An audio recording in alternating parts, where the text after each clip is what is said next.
नमस्कार मित्रांनो, मराठी बोली या चॅनलमध्ये तुम्हा सगळ्यांचं स्वागत आहे. तर आज आपण आनंदी या मालिकेचा आजचा 15 जुलैचा भाग खूपच थरारक झालेला बघणार आहोत. कारण इथे आजच्या भागामध्ये आनंदीने निंबाळकरांच्या फॅमिलीला वाचवण्यासाठी आता दुर्गा मातेचा अवतार धारण केलेला आपल्याला बघायला मिळणार आहे.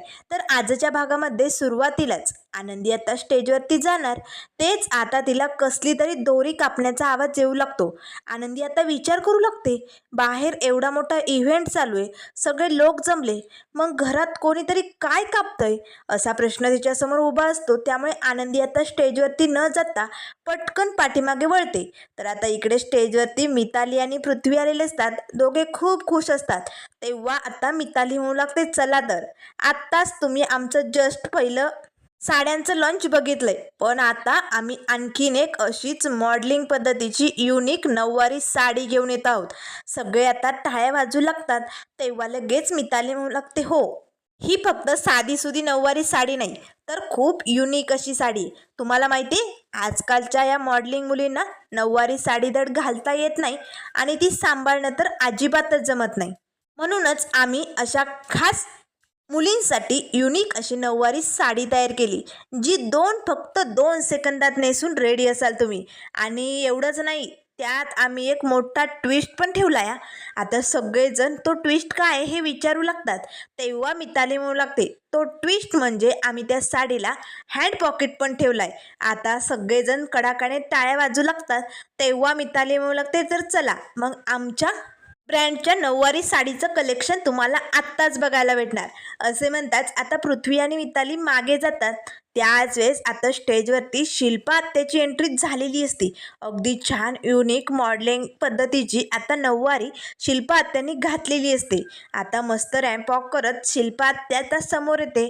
मस्त स्टाईलमध्ये चालत आता शिल्पा आत्यानी आता त्या हँड पॉकेटमध्ये हात घालून दाखवलेला असतो.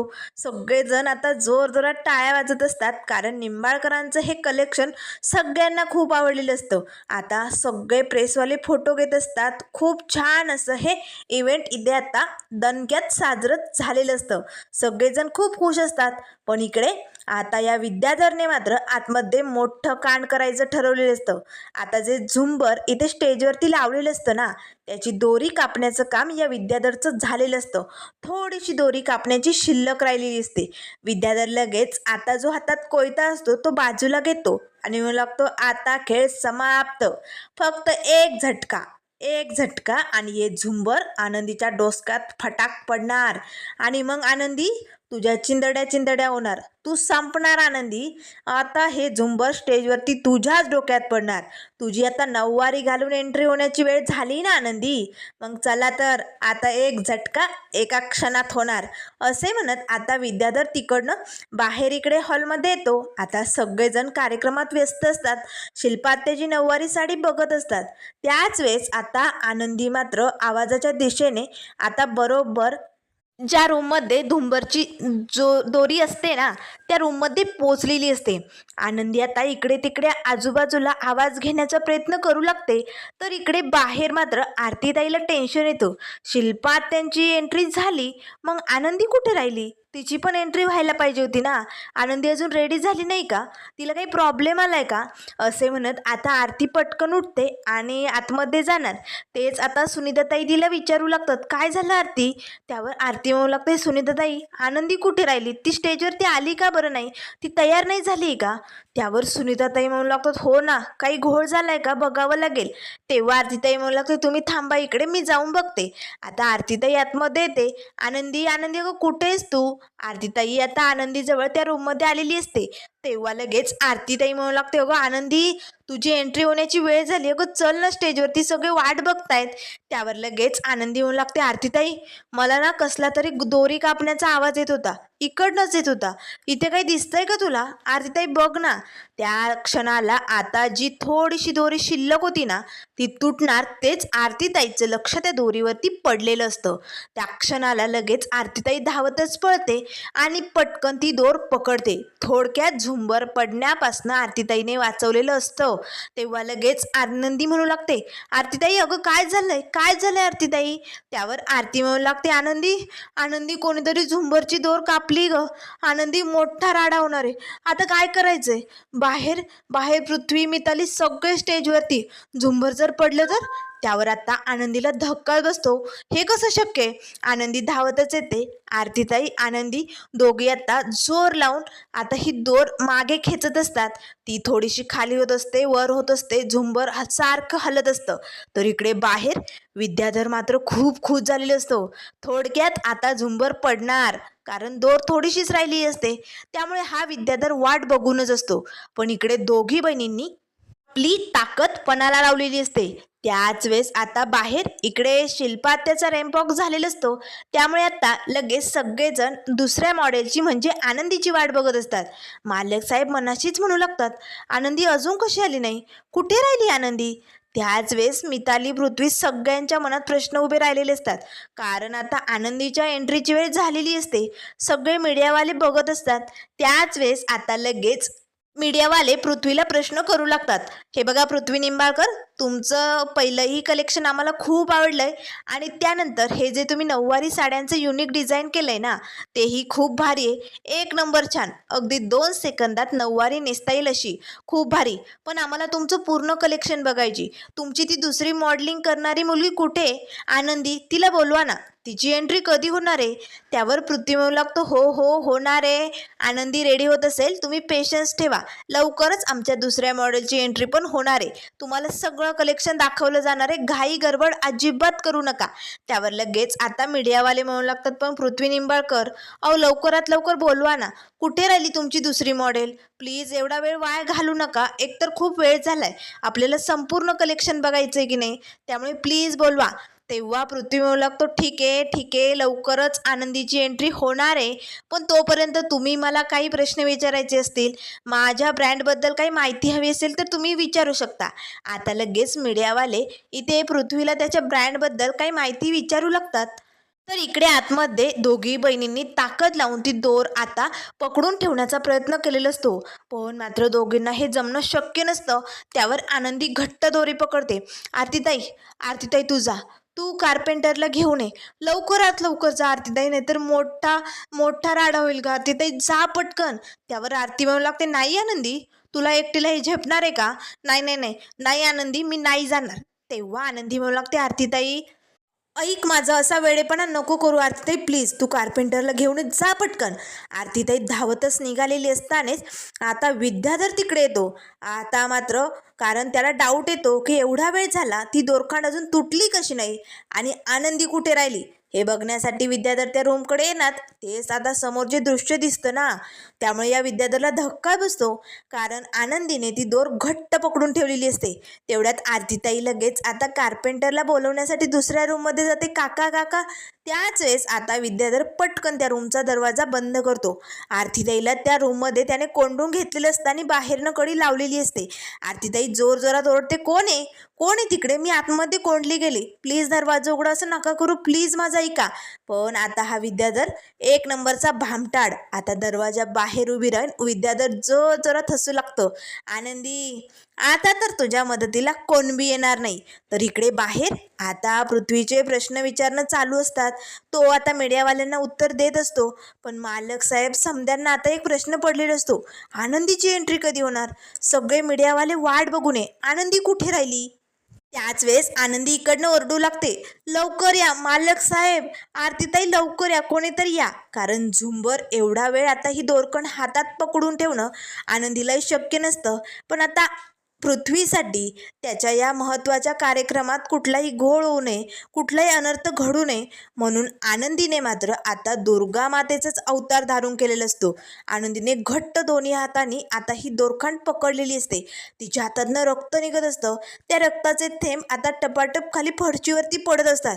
पण तरी आनंदी आता जोर लावून ती दोरखंड ओढत असते. त्याच वेळेस इकडनं आरतीताई ओरडते, उघडा ना, कोणीतरी दरवाजा उघडा, आरचे कोणी आहे का तिकडे, मी आतमध्ये बंद झाले. त्याच वेळेस विद्याधर म्हणू लागते, शाने आली होती मोठी आनंदीला मदत करायला. आता तुला कार्पेंटर काय साधी हवा बी भेटणार नाही याची काळजी हा विद्याधर घेणार. आता तर मोठा ब्लास्ट या घरात होणार आणि निंबाळकरांच्या डोक्यात एकदा का हा डोंगरा एवढा झुंबर पडला की सगळे निंबाळकर संपणार. मग राज्य असणार ते फक्त विद्याधरचं. आनंदी आता तू काय बी कर, आता तू या निंबाळकरांना नाही वाचू शकत आनंदी, असे म्हणत आता विद्याधर हसतच आनंदीकडे निघालेलो असतो. तर आता आनंदी जोर जोरात ताकद लावून आता ही दोरखंड ओढत असते. तेवढ्यात विद्याधर येतो. वाह वा, काय टॅलेंट आहे आनंदी अगं तुझ्यात, आंधळी असून एवढं टॅलेंट. तेव्हा आनंदी म्हणू लागते, कोण आहे लवकर या, हे बघा कार्पेंटरला बोलवा, हे बघा मोठा अनर्थ घडणार आहे, लवकरात लवकर या. तेव्हा विद्याधर हसतच म्हणू लागतो, वेडी झाली की खोळी झाली आनंदी तू. अगं हा त्या पृथ्वी निंबाळकरांच्या डोक्यात सगळ्यांच्या डोक्यात हा डोंगरा एवढा झुंबर पडावा म्हणून मी स्वतः ही दोरखांड कापली आणि तू कार्पेंटरला बोलावते. कोणी नाही येणार तुझ्या मदतीला, कोणी नाही येणार. लाव, तुला जेवढी ताकद लावायची ना तेवढी लाव, पण आज तर हा झुंबर पडणार. खरं तर हा झुंबर आनंदी तुझ्या डोसक्यात पडणार होता, तुला संपवायचं होतं. जेव्हा तुझी ही नऊवारी घालून स्टेजवरती एंट्री होणार होती ना तेव्हाच खरं तर धमाका करायचा होता, पण तुझं नशीब बलवत्तर म्हणून तू इकडे आली आणि आता या निंबाळकरांना वाचवायली. पण काय करणार, शेवटी तुझा तो सावत्र पोरगा ना, त्यामुळे आता तर हे दोरकांड सुटणार आणि तुझा तो सावत्र पोरगा कायमचा संपणार. सोडते दोरखांड, आता मी बी बघतो हे दोरखांड तू कशी सोडत नाही. असे म्हणत आता हा विद्याधर आनंदीच्या हातनं ती दोरी सोडण्याचा प्रयत्न करू लागतो. आनंदी आता जोर जोरात ताकद लावून विद्याधरला बाजूला ढकलत असते, पण ती काही दोर सोडायला तयार नसते. आता विद्याधर इकडनं होतो तिकडनं होतो आनंदीला ओढण्याचा प्रयत्न करू लागतो, पण शेवटी आईची ताकद ही जास्तच असते. आता विद्याधरला एकाच लाथेने आनंदी ढकलून खाली पाडते. विद्याधरला धक्का बसतो. तेव्हा लगेच आता विद्याधर म्हणू लागतो, आनंदी, अगं सावत्र पोरासाठी एवढी लढायली तू. त्यावर आनंदी म्हणू लागते, खबरदार, माझ्या मुलाचा जीव घेण्याचा प्रयत्न केला ना तर माझ्याशी गाठे. माझ्या मुलांपासनं 4 हात लांब राहायचं. त्यांच्या आनंदाच्या क्षणात मी कुठलाही अनर्थ घडू देणार नाहीये, एवढं नीट कान उघडे ठेवून ऐकायचा. तेव्हा लगेच विद्याधर असतच म्हणू लागतो, वा काय टॅलेंट आहे. अगं आनंदी, आंधळी असून आईचं कर्तव्य चांगलंच जमतं की, पण आता शेवटी तू सावत्र आई, हो की नाही. बघूया, लाव, जेवढी ताकद लावायची ना तेवढी लाव, पण आता कुणाचा बाप बी तुझी मदत करायला इकडे पोचणार नाही. अगं तुझी सावत्र पोरं जाणार, या झुंबर खाली जाणार. मी पण बघतो आता तू कशी हे झुंबर पकडते. आई व्हायचे जे नाटक लावलंय ना, आता मी बी बघतो ते किती काळ टिकतंय ते. त्याच वेळेस इकडे बाहेर आता मालक साहेबांना प्रश्न पडलेला असतो. मीडियावाले वेळ बघून आता थक्क झालेत, पण आनंदीची एंट्री का होत नाहीये. तेव्हा लगेच आता पृथ्वीलाही मनात प्रश्न पडतात. त्याच वेळेस मालक साहेब मितालीला खुणवतात, मिताली, अगं आनंदी येत का नाहीये, तू जरा जाऊन बघतेस का, बघ बरं, बॅक स्टेजला जाऊन बघ. त्याच वेळेस मीडियावाले म्हणू लागतात, पृथ्वी निंबाळकर, तुमची दुसरी मॉडेल काय येत नाहीये, तुमच्या पाठीमागे बॅक स्टेजला काही प्रॉब्लेम झालाय का. नाही, तसं काही झालं असेल तर प्लीज आम्हाला कळवा, आम्ही खूप वेळची वाट बघतोय, कलेक्शन दाखवलं का जात नाही. त्यावर पृथ्वी म्हणू लागतो, नाही असं काही झालेलं नाहीये, आनंदी जस्ट तयार होतच असेल, ती येईलच, 2 सेकंद तुम्ही वाट बघा. त्यावर लगेच मालक साहेब म्हणू लागतात, मिताली जा, तू स्वतः जा बरं आणि आनंदीला घेऊनच ये, जा पटकन. आता मिताली निघालेली असते. त्याच वेळेस आता आनंदी म्हणू लागते, खबरदार, माझ्या अंगाला स्पर्श बी करायचा नाही या. विद्याधर, तू किती बी प्रयत्न कर, पण मी माझ्या मुलांच्या वाटेला हे दुःख येऊ देणार नाही. आई म्हणून मी त्यांची ढाल बनून रक्षण करणार. त्यावर लगेच विद्याधर हसतच म्हणू लागतो, ठीक आहे, आता मी बी बघतो तू कशी ढाल बनून त्यांचं रक्षण करते. आता लगेच विद्याधर तेलाची बॉटल घेतो. आनंदीच्या हातावरती त्या दोरखंडावरती सगळं काही खोबरेल तेल ओतू लागतो. आनंदीला धक्का बसतो. तेल त्यावर विद्याधर म्हणू लागतो, हो आनंदी, तेल ओतलंय आणि फक्त हातावर नाही तर तुझ्या पायावर बी तेल ओततो. आता या विद्याधरने आनंदीच्या पायावरही तेल ओतलेलं असतं. आता तुझे पाय सटकणार, हात सटकणार आणि मग दोर सुटणार. आनंदी, मोठा धमाका होणार, चल मी जातो. बाहेर धमाका होताना मला बघायचंय, निंबाळकरांचा एंड बघायला पाहिजे की नाही, असे म्हणत आता विद्याधर तिकडनं निघून जातो. आनंदी जोर जोरात ओरडायला लागते, मालक साहेब, आरतीताई लवकर या. त्याच वेळेस हसतच विद्याधर म्हणू लागतो, आनंदी ओरड, हवं तेवढं ओरड. अगं पण बाहेर म्युझिक चालू आहे, तिकडे तुझा आवाज नाही पोचणार आनंदी. तुझा मालक साहेब ना कोणीच तुझ्या मदतीला येणार नाही. बघूया आता आईपणाचं हे नाटक किती काळ टिकतंय, बघूया बघूया, चल मी येतो. आता हा विद्याधर तिकडनं निघालेले असतानाच तेवढ्यात आता मिताली तिकडे पोचते. आनंदी, आनंदी तू कुठे आहेस? आनंदी तू कुठल्या रूममध्ये? आनंदी आवाज दे, असं आता मिताली आवाज देऊ लागते. त्याच वेळेस ती आनंदीच्या रूममध्ये जाणार, तेच हा विद्याधर तिकडे टपकतो. मिताली बाळा, अगं तू इकडे काय करते?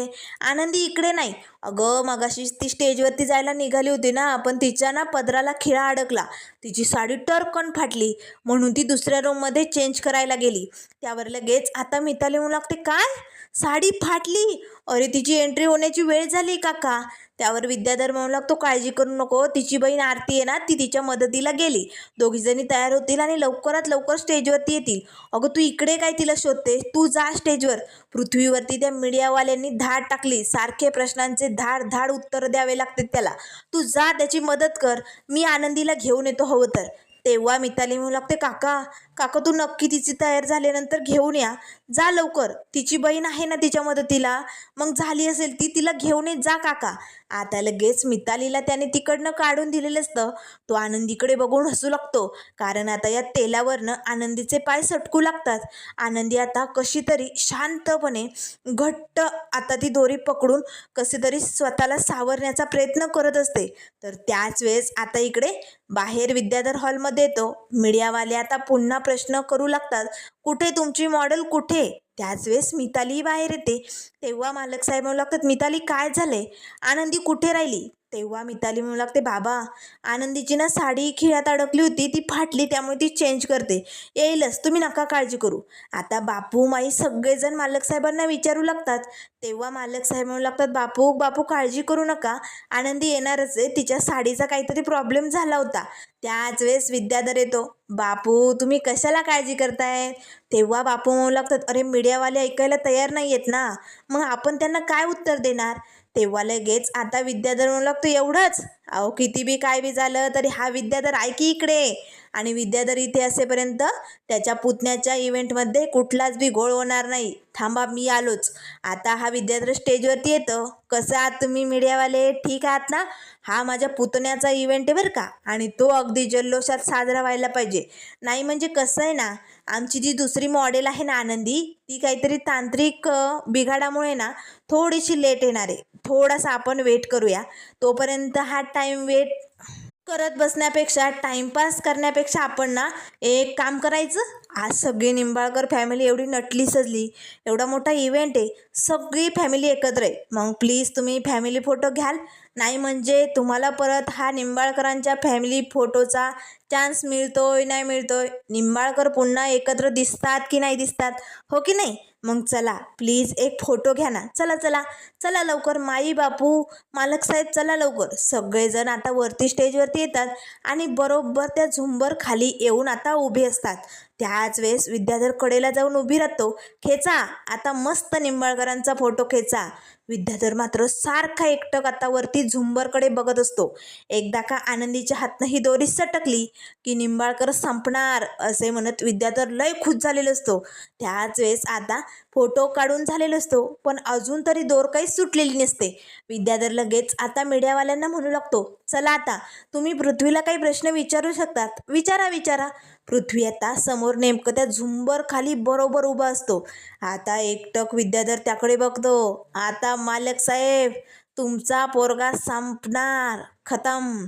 आता हे झुंबर त्याच्या डोसक्यातच पडणार, आणि हे डोंगरा एवढं झुंबर पडलं की मग अवघड आहे, त्याचं वाचणं मुश्किल आहे. आनंदी आता तू नाही वाचू शकत तुझ्या पोराला, असे म्हणताच आता विद्याधर गालातल्या गालात हसू लागतो. पण आता त्या झुंबराचा जो खळखळ आवाज असतो ना, तो कदाचित आपल्या मालक साहेबांच्या कानापर्यंत पोहोचलेला असतो. तर त्यानंतर मित्रांनो, पुढील भागामध्ये आपल्याला बघायला मिळेल आता त्या तेलामुळे आनंदीचे हातपाय आता सटकू लागतात. आनंदीने कसा तरी प्रयत्न केलेला असतो, पण शेवटी आता ते दोरखांड आनंदीच्या हातनं सुटलेलं असतं. त्या क्षणाला इकडे झुंबर पडल्याचा मोठा आवाज होतो. पण आता मालक साहेब स्वतः पृथ्वी आणि या निंबाळकरांना आनंदीला कसं वाचवणार, पुढे काय काय होणार, हे सगळं आपल्याला बघायला मिळणार. त्यामुळे मित्रांनो, अशाच मालिकेंच्या अपडेट पाहण्यासाठी चॅनलला लाईक करा, सबस्क्राईब करा. व्हिडिओ पाहिल्याबद्दल धन्यवाद.